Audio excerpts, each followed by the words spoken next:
अपने साथ वक्त गुजारने के 40 आसान तरीके। अकेला सफर करें। अकेले सफर से आप खुद को बेहतर जान सकते हैं। ये अंदरूनी सुकून और खुद एतमादी बढ़ाता है। तुलुए आफताब देखें। सुबह का सूरज देखने से दिमाग ताज़ा होता है। दिन मुस्बत अंदाज में शुरू होता है। किताब पढ़ें। किताब पढ़ना इल्म और सोच को बढ़ाता है। ये वक्त को बामकस्त बनाता है।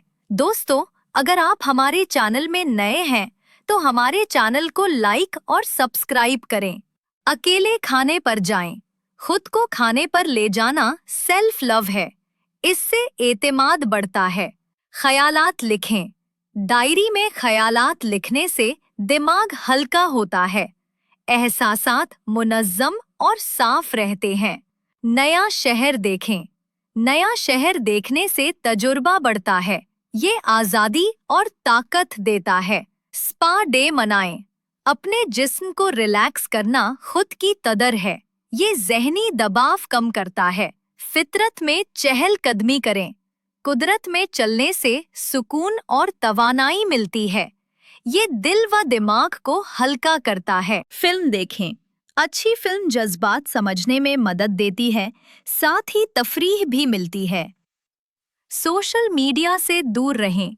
कुछ वक्त डिस्कनेक्ट होने से सुकून मिलता है। अपनी जिंदगी पर तवज्जो बढ़ती है। नया हुनर सीखें। कोई हुनर सीखना तख्लीकी सोच बढ़ाता है। एतमाद और महारत भी बढ़ती है।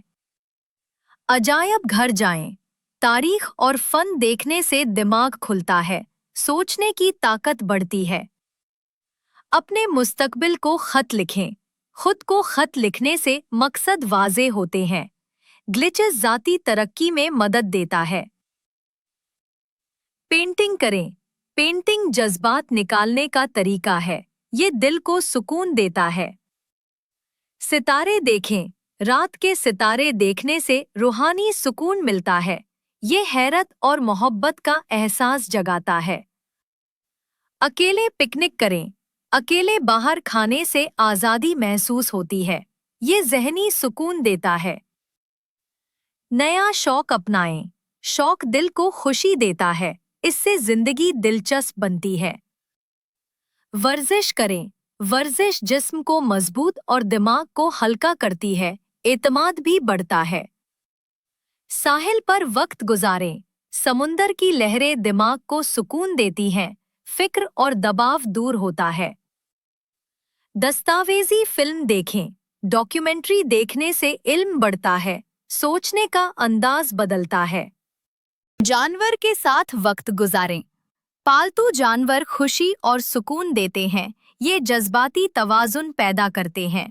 शुक्रगुजारी की फहरिस्त बनाएं।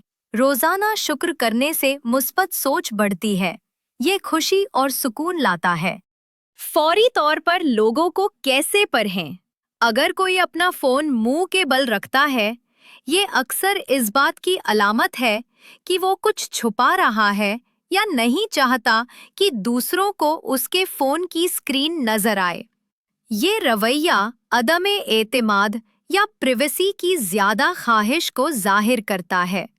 जब कोई सवाल दोहरा कर जवाब देता है, ऐसा आम तौर पर तब होता है जब वो झूठ बोलने वाला हो या वक्त हासिल करना चाहता हो, ताकि कोई मुनासिब बहाना सोच सके। ये छोटा सा डीले उनके ज़हन में कहानी बनाने के लिए होता है। आधी मुस्कुराहट देना। जब सिर्फ चेहरे का एक तरफ वाला हिस्सा उठे, तो ये असल खुशी नहीं, बल्कि नकली मुस्कुराहट होती है। इसका मतलब है कि वो सिर्फ दिखावा कर रहा है। हकीकत में दिल से खुश या दिलचस्पी नहीं रखता। नाक रगड़ना बात करते हुए। ये अक्सर इशारा है कि वो आपकी बात को बेवकूफ़ाना या नाकाबिले एतबार समझ रहा है। लाशऊरी तौर पर वो अपनी बेचैनी या इख्तिलाफ को छुपाने की कोशिश कर रहा होता है। टांग पर टांग से खुली पोजीशन में आना। ये बॉडी लैंग्वेज का साफ इशारा है कि वो आपके साथ कंफर्टेबल और रिलैक्स महसूस कर रहा है।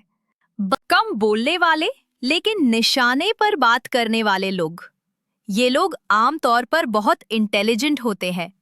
वो गैर जरूरी बातों में वक्त जाया नहीं करते, बल्कि सोच समझकर अल्फाज इस्तेमाल करते हैं।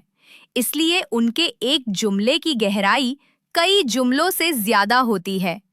ज्यादातर लोग आपसे मोहब्बत नहीं करते, वो आपके फायदे से मोहब्बत करते हैं। ये हकीकत तल्ख है लेकिन सच्ची है। लोग अक्सर उस वक्त करीब रहते हैं जब आप उनके काम आ रहे हों। जैसे ही फायदा खत्म होता है, उनका रवैया बदल जाता है। ये इस बात का सबूत है कि हकीकी मोहब्बत और मुफाद परस्ती में फ़र्क समझना ज़रूरी है। बहुत ज़्यादा वफादारी कभी-कभी कमज़ोरी बन जाती है। जब आप अंधाधुंध वफादारी दिखाते हैं, तो गलत लोग उसका फ़ायदा उठाते हैं। वो आपकी नेकी को अपनी ताकत समझते हैं और आपको मैन्युपुलेट करते हैं। वफादारी तभी कीमती है जब सामने वाला उसकी कद्र करे। लोग आपको याद रखते हैं कि आपने उन्हें कैसा महसूस कराया। दिन के आखिर में ये याद नहीं रहता कि आपने कितना कुछ किया, बल्कि ये रहता है कि आपकी मौजूदगी ने उनके दिल पर कैसा असर डाला। इसीलिए दूसरों के साथ रवैया हमेशा नरमी और इज्जत वाला होना चाहिए। आप जितने अच्छे होंगे, उतनी ही आपकी लिमिट्स को टेस्ट किया जाएगा। मेहरबानी एक अच्छी सिफ्त है, लेकिन अगर बाउंड्रीज ना हो तो लोग इसे कमजोरी समझ लेते हैं। बार बार लिमिट्स को तोड़ने वाले दरअसल देख रहे होते हैं कि आप कहाँ तक बर्दाश्त कर सकते हैं। लोग हमेशा आगे नहीं बढ़ते, वो सिर्फ दिखावा करना छोड़ देते हैं। नफ्सियात के मुताबिक इन चीज़ों से परहेज करें। अवामी मकामात पर स्पीकर फ़ोन इस्तेमाल न करें। ये दूसरों के लिए डिस्टर्बेंस पैदा करता है और प्राइवेसी की खिलाफ वर्जी भी है। अपनी गुफ्तगू को ज़ाती रखना अदब और तहजीब की अलामत है। किसी के वज़न पर कभी तबसरा न करें, चाहे वज़न बढ़ा हो या घटा हो। ये मौजू बहुत हसास होता है। ऐसे तबसरे अक्सर दिल दुखाते हैं और खुद एतमादी को मुतासिर करते हैं। बेहतर है खामोशी इख्तियार की जाए। किसी को बार बार फ़ोन न करें। अगर कोई पहली या दूसरी कॉल पर जवाब न दे, तो बार बार फ़ोन करना उनकी पर्सनल स्पेस पर हमला है। एहतराम ये है कि मैसेज छोड़ दे या इंतज़ार करें। बिला इत्ला या बिला दावत किसी के घर न जाएं। ये दूसरों के वक्त और कंफर्ट जोन की बेअदबी है। अचानक जाना अक्सर परेशानी का बाइस बनता है। पहले इत्ला देना महजब रवैया है।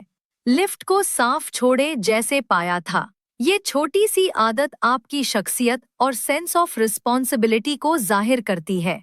गंदगी या कचरा छोड़ जाना दूसरों के लिए मुश्किल पैदा करता है। लिफ्ट में दाखिल होने से पहले दूसरों को बाहर निकलने दें। ये एक बेसिक बट पावरफुल रूल है। जब आप पहले से अंदर आने वालों को बाहर निकलने का मौका देते हैं, तो ये आपकी तरबियत और एहतराम को जाहिर करता है। याद रखिए, अदब छोटी चीज़ों से शुरू होता है। लोग आपकी बातें भूल सकते हैं, मगर आपका रवैया और आदतें हमेशा याद रखते हैं। दूसरों की स्पेस का लिहाज करना दरअसल उनकी डिग्निटी की कद्र करना है। जो लोग ये लिहाज करते हैं, वो हमेशा दिलों में जगह बना लेते हैं। छोटी छोटी आदतें जैसे खामोशी, इंतजार और दूसरों की सहूलत का ख्याल आपकी असल तालीम और नफ्सियाती बैलेंस को बेनकाब करती है।